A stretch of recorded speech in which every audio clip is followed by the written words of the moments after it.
2/3 multiplied by 9 equals to 6. Let's simplify. And 18 divided by 6 equals to 3. But this answer is not correct, because according to the order of operation, multiplication and division, they have equal priority, and they need to be done from left to right. In this case, we need to do first division and then multiplication, not the other way around.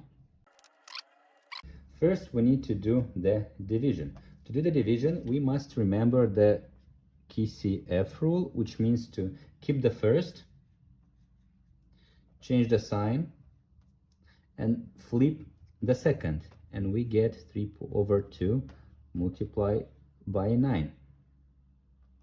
18 multiplied by 3 divided by 2, we get simplified by 2. So we get 9 multiplied by 3, we have 27 multiplied by 9.